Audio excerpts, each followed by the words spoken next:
Welcome. Today we're going to learn probably one of the harder lessons of the year, one of the hardest lessons of the year. It's matrix multiplication. Last lesson you learned how to add matrices and multiply by a scalar, which was fairly simple and straightforward. Matrix multiplication has two steps to it, and it's a little more complex. There's actually both multiplication and addition involved. So let's walk through this slowly, and then if you have questions, you can always log on and ask me or send me an email and we can communicate.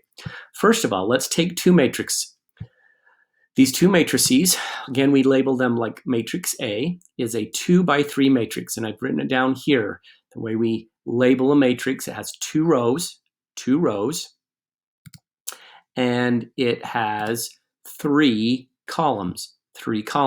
So this matrix A is a 2 by 3 matrix. Matrix B has 3 rows and 2 columns, a 3 by 2 matrix, a 3 by 2, 3 rows, 2 columns.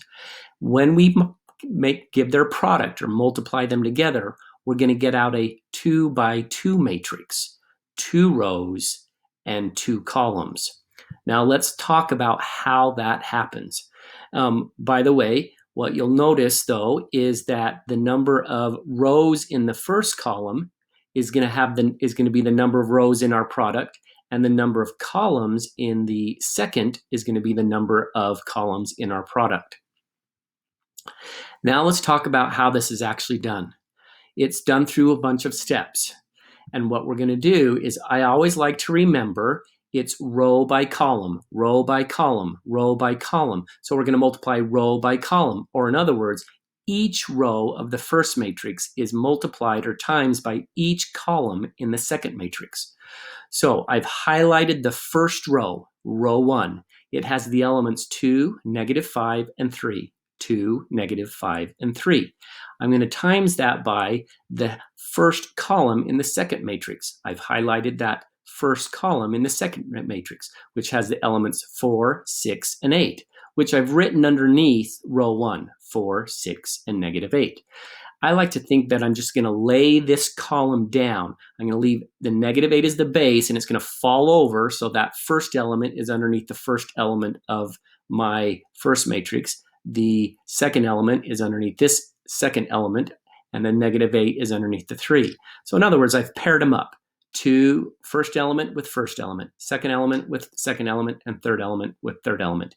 Now what I do is I multiply. I'm multiplying straight down. 2 times 4 is 8. -5 times 6 is -30.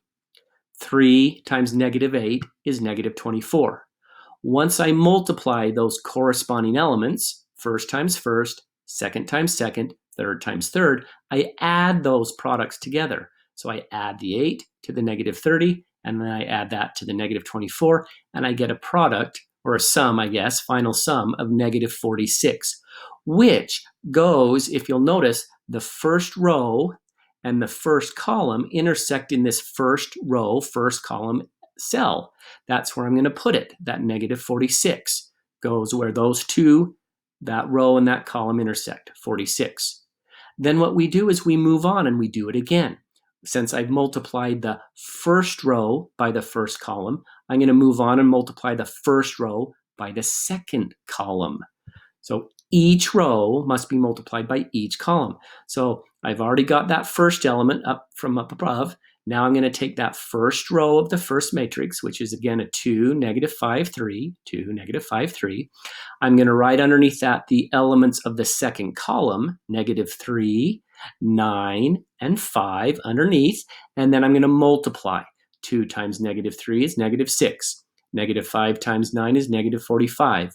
3 times 5 is 15. Once I multiply those corresponding elements, I'm going to add those products together.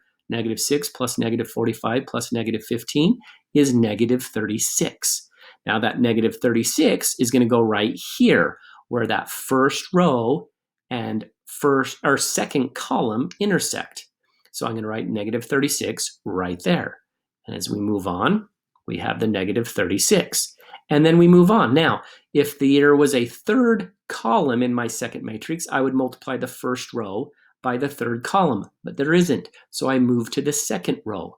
I take that second row, row 2, and I multiply by column 1.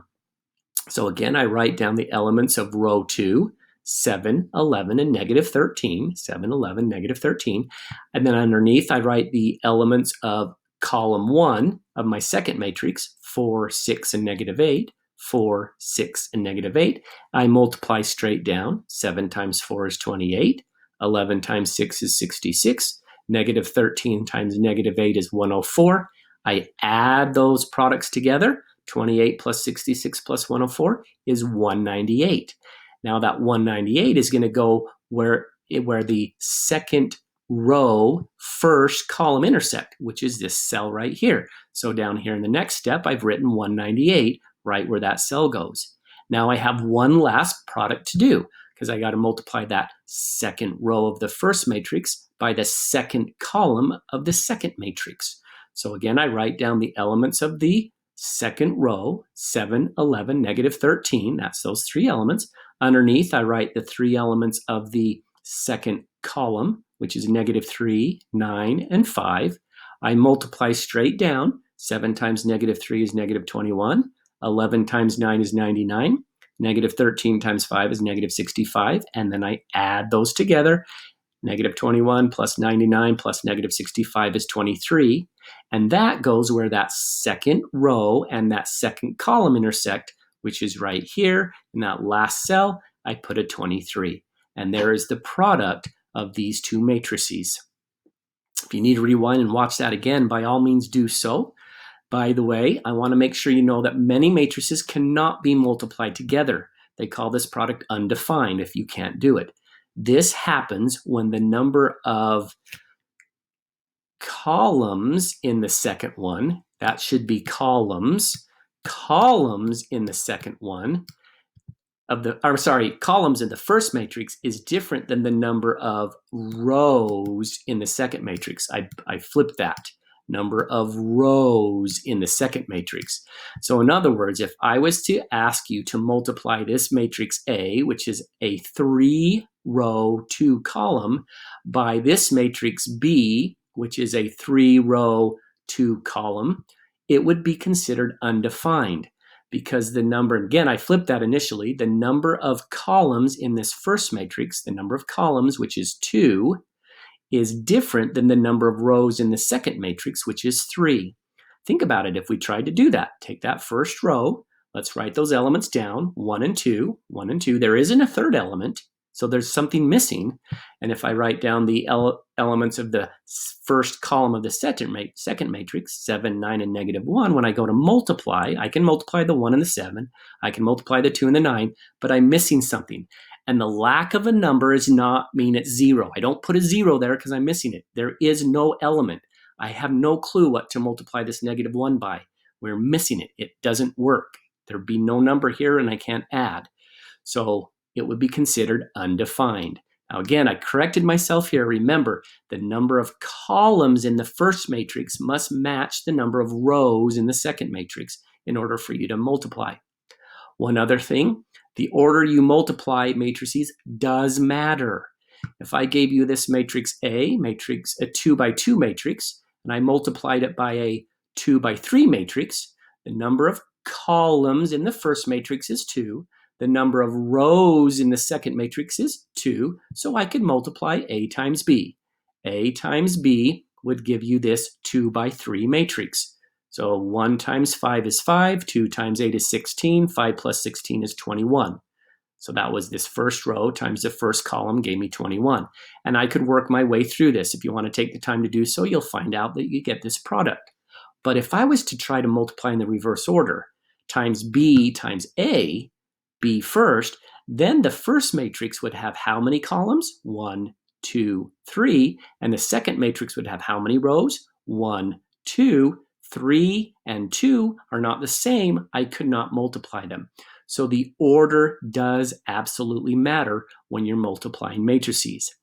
As a conclusion or a reiteration, remember that when you go to multiply matrices, the number of rows in the first matrix and the number of columns in the second matrix